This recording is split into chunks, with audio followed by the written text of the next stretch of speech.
And finally, we have Mr. Lee Taron from Voy.Finance.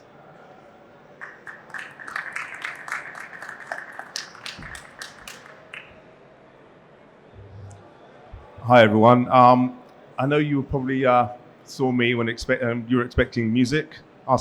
Many people asking me, "Are you the DJ?" No. Well, no.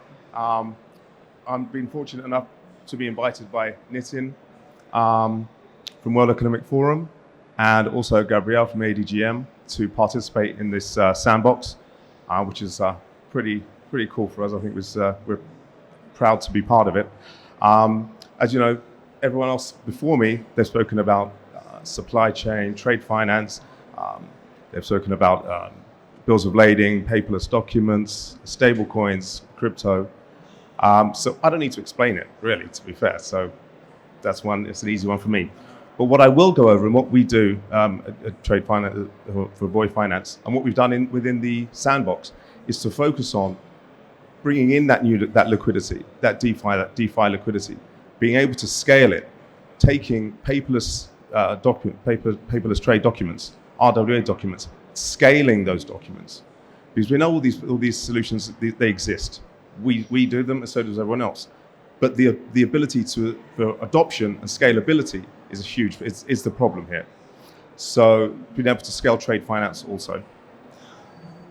So how did we tackle this within the sandbox? So for paperless trade, we focused on AI scalable documents, where we took an AI that we built and basically scaled it to a place where we could scale at 1,000 documents per minute. That takes not just paperless trade, but it takes it to a whole new level. We looked at the solution for risk management, which was also spoken about. We built an AI deal desk, which focused on the data room, due diligence, risk rate management, to be able to take those trades, the papers, documents that are being tokenized, and to be able to create risk weighting on those to make calculated decisions to lend to those receivables. We also looked at how will you scale within trade with trade finance if you're going to the mass market. No one wants to use difficult to use UI. You want to have easy to use single page UIs that aren't complex. So one of the things we focused on was being able to use simple, easy to access UI that people wouldn't have an issue, companies wouldn't have an issue to be able to utilize and adopt.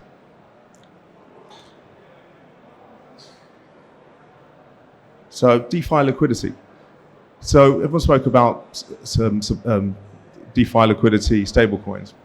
So we built a compliance solution for the regulatory framework for ADGM, which enabled us to choose to pick whitelisted protocols, whitelisted wallets, KYC, KYB, so that no matter what jurisdiction, you're able to choose the regulatory framework to enable DeFi liquidity and lend it to trade finance. So we're going to look at the recommendations out of all of this that we would have for regulators. Okay, when we're talking about use of cryptocurrencies and DeFi, okay, don't give us too many rules around it, because we want to access that. We want to access that liquidity. If we look at increased adoption, how can we increase the adoption of paper documents?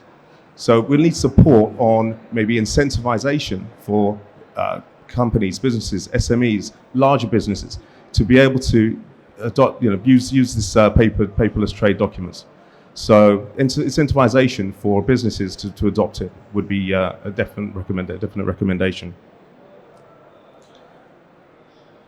If we look at for risk management, maybe we can have some sort of government support for risk management for SMEs.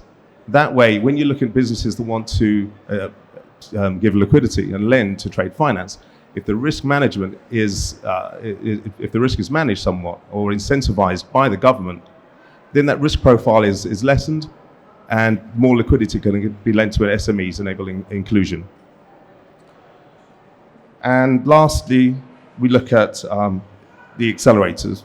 So if we look at startups that want to go into the space, more support, and I think someone mentioned it before, more support for startups to be incentivized, to come together, give more as an accelerator, have more options, more opportunities, more businesses coming together to be able to give liquidity, support, growth, and adoption within the UAE and globally. Yeah, that's it. Thank you. Normally I waffle, right? So Nitin's probably saying, Lee, get off.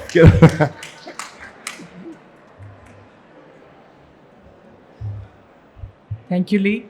Yeah, I know like 5 minutes is a very small time to explain all the great works that all of you did. So that is why we are going to publish a white paper in July this year, in which we will publish the experiments that you did in the sandbox and the detailed policy recommendation for the regulators.